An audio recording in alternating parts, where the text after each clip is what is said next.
সিম আলু ভাজি তো অনেকে অনেকভাবে খেয়েছেন, কিন্তু ক্যাপসিকাম দিয়ে সিম আলু ভাজি কখনো কেউ খেয়েছেন? যদি না খেয়ে থাকেন তাহলে আজকে রেসিপিটি দেখেন। তো এই সিম আলু ভাজি করার জন্য কি কি ইনগ্রিডিয়েন্টস নিয়েছি চলেন জেনে নেই।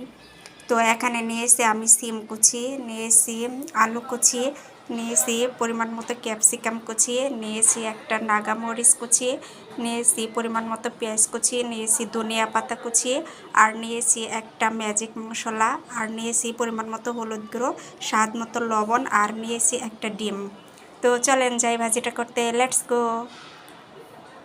এখন চুলায় একটা প্যান বসিয়ে দিয়ে তাতে পরিমাণ মতো তেল দিয়ে ডিমটা ভালোভাবে নেড়েচেড়ে ভেজে উঠিয়ে নিব। তারপর এখানে আমি ক্যাপসিকাম কুচি, পেঁয়াজ কুচি এবং নাগামরিচ কুচি দিয়ে ভালোভাবে নেড়েচেড়ে ভেজে নিব। তারপর এখানে আমি পরিমাণ মতো হলুদ গুঁড়ো এবং লবণ দিয়ে ভালোভাবে নেড়েচেড়ে ভেজে নিয়ে আগে থেকে কুচি করে রাখা আলু দিয়ে ভালোভাবে নেড়েচেড়ে ভেজে নিব। আলুটা যখন ভাজা হয়ে যাবে তখন এ পর্যায়ে আমি অ্যাড করে দিব কুচানো সিম এবং আলু আমি আবারও ভালোভাবে নেড়েচেড়ে ভেজে নেব।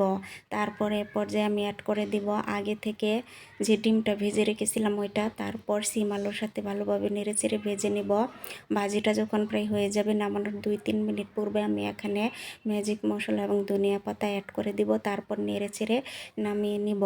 এই তো তৈরি হয়ে গেল ক্যাপসিকাম দিয়ে মজার সিম আলুর ভাজি। এটা গরম ভাতের সাথে খেতে কিন্তু দারুণ লাগে, আপনারা ওইভাবে ট্রাই করতে পারেন।